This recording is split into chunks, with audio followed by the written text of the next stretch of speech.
वक्त से लड़कर जो नसीब बदल दे, इंसान वही है जो तकदीर बदल दे। कल क्या होगा कभी मत सोचो, क्या पता वक्त खुद अपनी तस्वीर बदल दे। इसी बात के साथ जेके एजुकेशन चैनल में आपका स्वागत है। कैसे हैं मित्र? हमें विश्वास है कि आप ठीक होंगे। मित्र, आपसे फिर पुनः मुलाकात हो रही है 30 क्वेश्चन के साथ।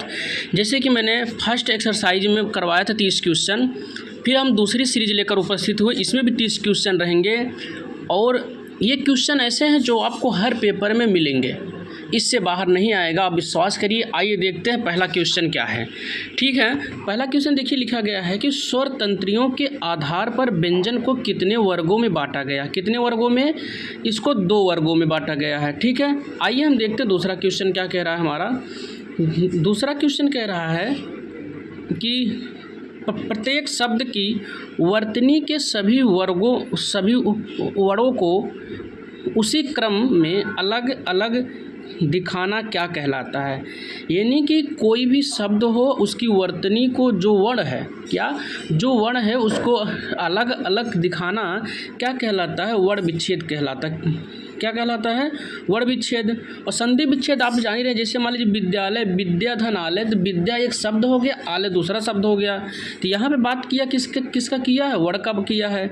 संधि तो आप जान ही रहे हैं कि जहाँ पे 2 स्वरों का मेल हो, इस तरह से। आइए, ठीक है, क्लियर होगा। हम नेक्स्ट क्वेश्चन देखते हैं। यानी कि इसमें सही होगा हमारा ए, यानी कि वर्ण विच्छेद। ठीक है, आइए हम दूसरा देखते हैं। नेक्स्ट क्वेश्चन देखिए, सारे क्वेश्चन पूछे गए हैं। अगला क्वेश्चन है स्वरों का उच्चारण। अच्छा, आपने पढ़ा होगा कि स्वर किसे कहते हैं। हमने बताया है कि जो स्वतंत्र होते हैं, जिनको किसी की सहायता नहीं लेनी पड़ती है, वह हमारे स्वर होते हैं। यानी कि दूसरा ऑप्शन देखो दिख रहा है कि बिना किसी की सहायता से जो बोले जाते हैं उसे हम स्वर कहलाते हैं। क्लियर?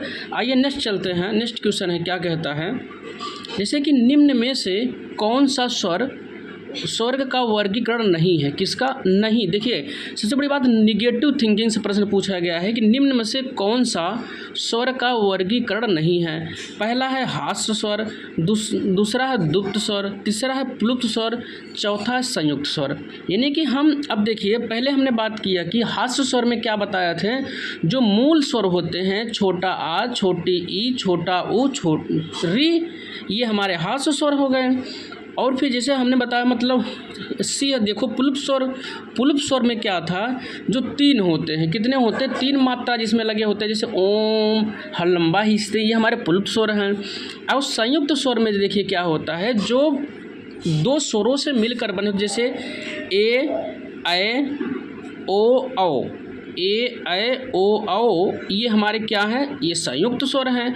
यानी कि तीनों स्वर की व्याख्या तो मैंने किया, बट ये जो दुप्त स्वर है, बी वाला ऑप्शन, ये नहीं है। यानी कि हमारा सही ऑप्शन होगा, नहीं में पूछा गया, यही हमारा ऑप्शन सही होगा, यही नहीं है। ठीक है, आप समझ गए। नेक्स्ट क्वेश्चन चलते हैं।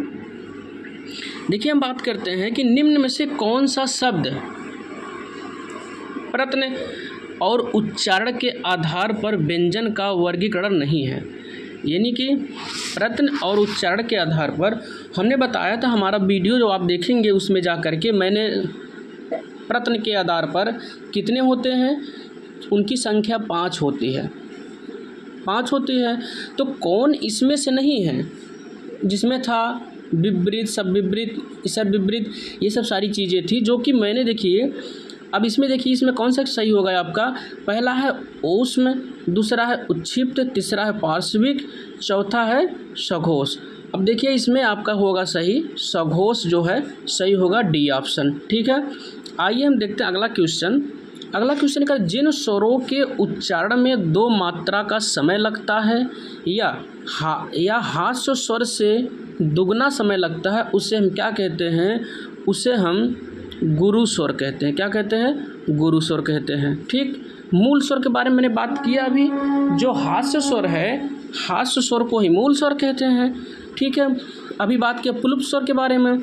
जो पुलुप स्वर है, जिनमें 3 मात्रा का समय लगता है, पुलुप स्वर है। ठीक है, आइए देखते हैं नेक्स्ट क्वेश्चन।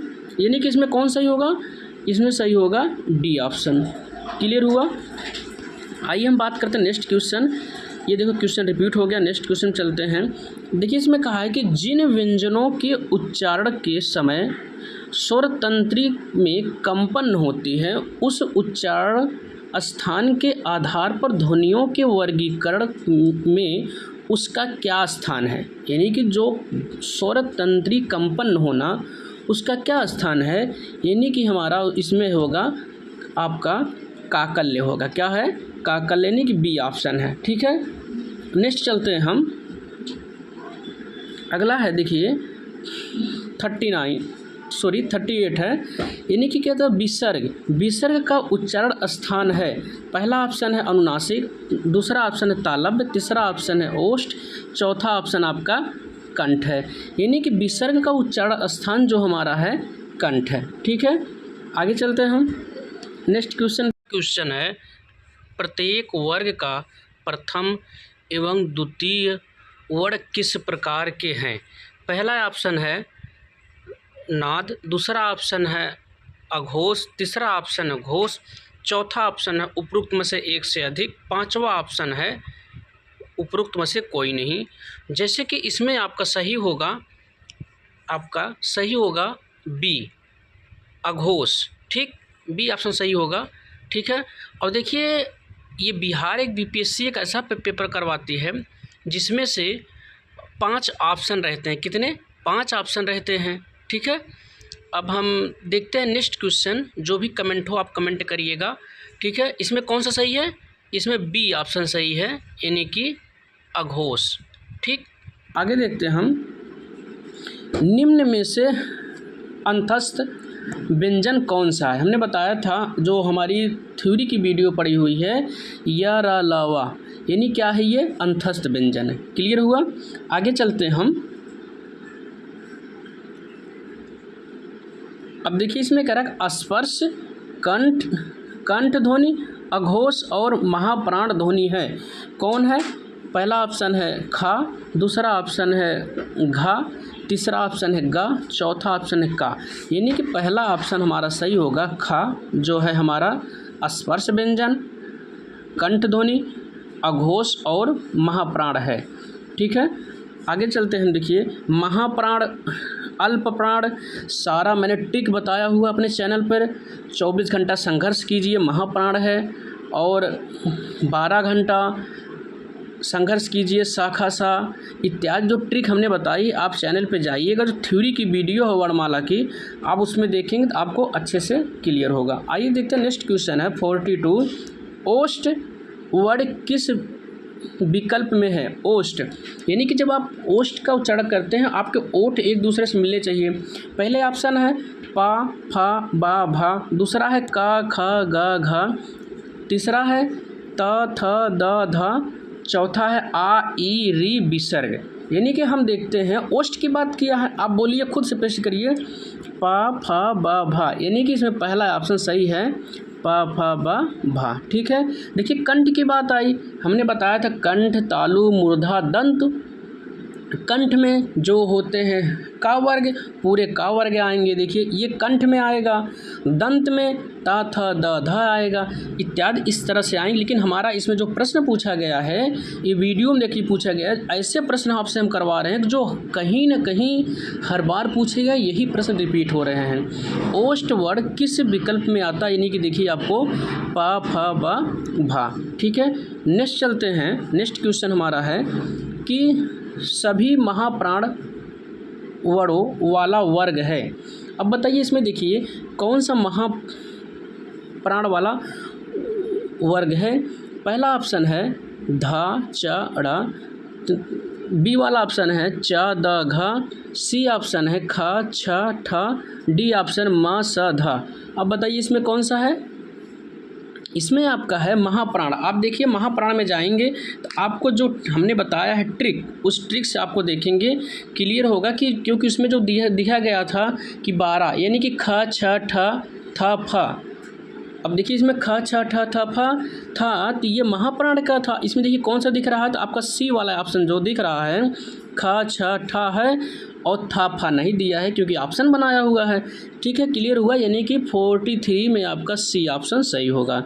नेक्स्ट हम चलते हैं जैसे कि बोला है कि जब एक ध्वनि का द्वुत्व हो जाए तब वहाँ क्या कहलाता है, क्या कहलाता है।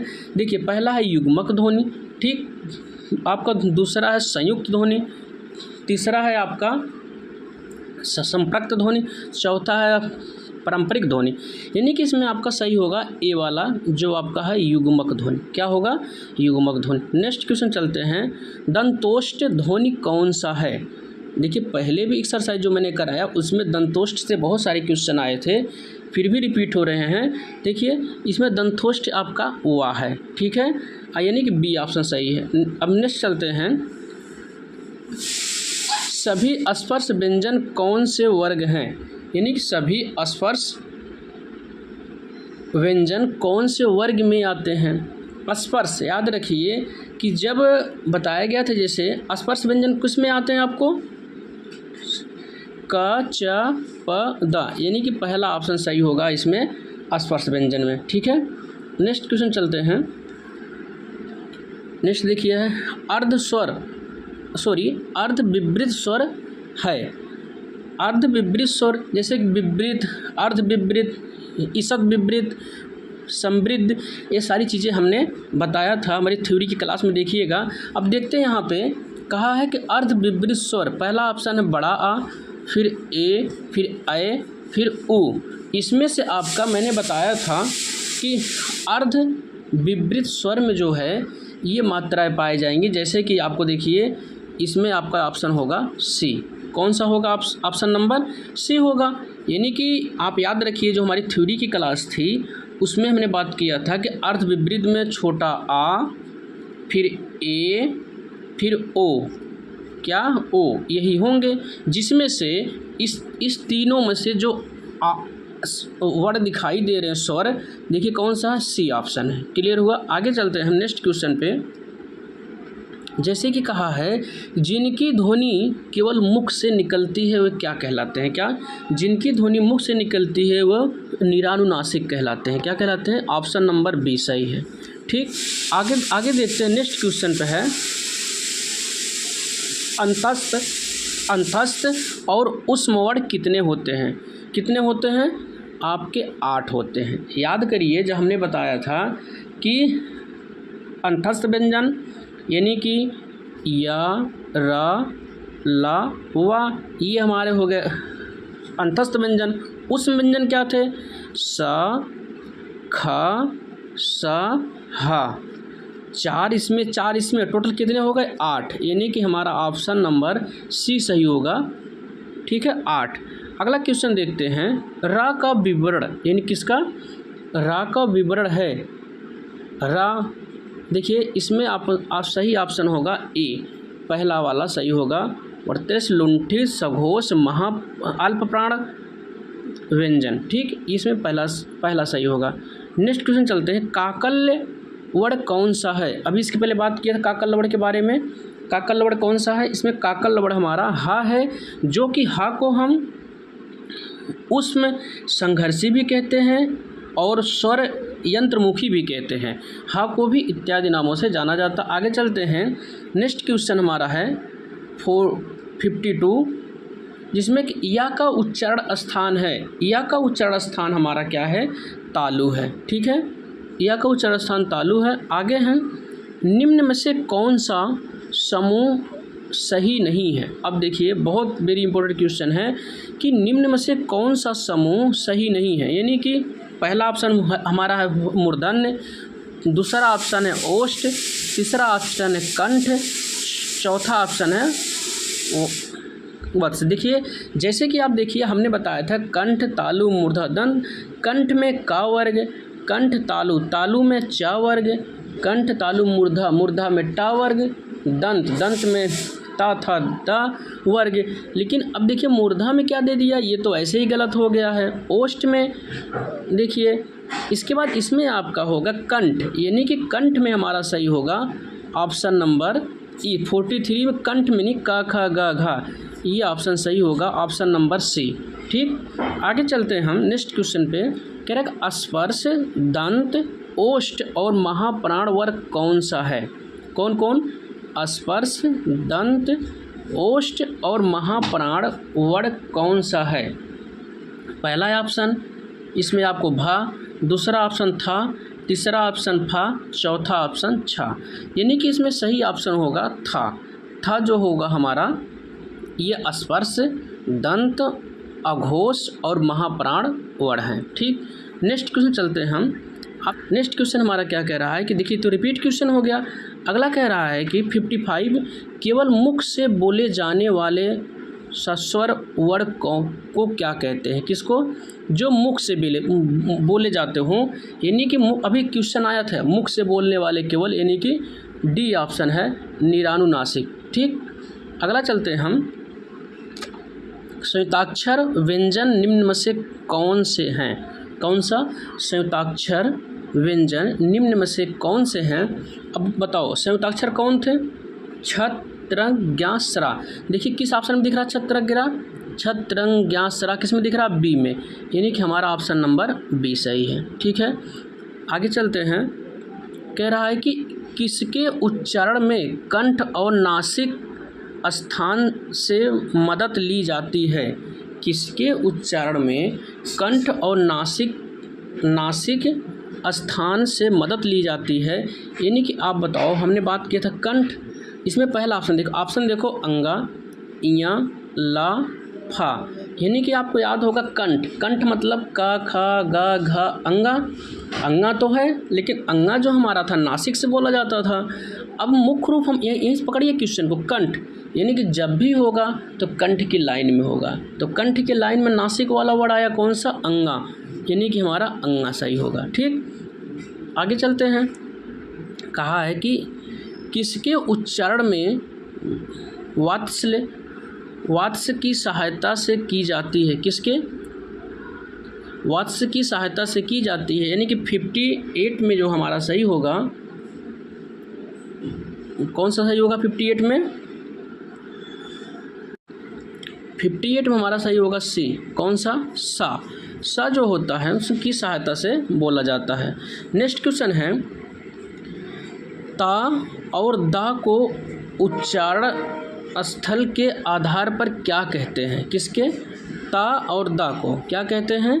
देखिए पहला ऑप्शन है दंत, दूसरा ऑप्शन है दंतोष्ठ, तीसरा ऑप्शन है मूर्धन्य और चौथा ऑप्शन क्या है? ओष्ठ। यानी कि इसमें पहला ऑप्शन सही होगा, दंत कहते हैं। ठीक, नेक्स्ट क्वेश्चन हमारा लास्ट क्वेश्चन रहेगा आज का, जो 60 क्वेश्चन है, 30 क्वेश्चन उसमें कराए थे। हमने बताया था आपको वर्णमाला से 500 क्वेश्चन मिलेंगे करीब। ठीक है, इसी प्रकार से सीरीज चलती रहेगी। देखिए अगला तालव्य ध्वनि कौन सी है? कौन सी तालव्य ध्वनि कौन सी है? इसमें से देखो चा, छा, जा, झा दोनों एक ही लाइन में आ गया। कंठ तालु बताया था, चा, छा, जा, झा ये वर्ग आएगा। टा, ठा, डा, कंठ, तालु, मूर्धा, ये मूर्धा मायु है ही नहीं। यानी कि इसमें उपरोक्त में से एक से अधिक, यानी कि ऑप्शन नंबर इसमें ए भी सही है, बी भी सही है, तो ए बी सही होने की वजह से हमारा ऑप्शन नंबर डी सही हो जाएगा, उपरोक्त में से एक से अधिक। ठीक है मित्रों, हमने 60 क्वेश्चन पे बात किया।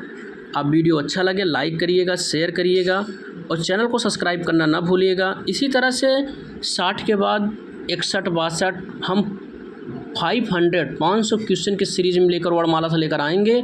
और यदि आप 500 क्वेश्चन देख लिए तो इससे बाहर आप किसी भी परीक्षा में से आप इससे बाहर प्रश्न नहीं आएगा। ठीक है, वीडियो देखने के लिए बहुत बहुत धन्यवाद। चैनल को शेयर और सब्सक्राइब करिएगा।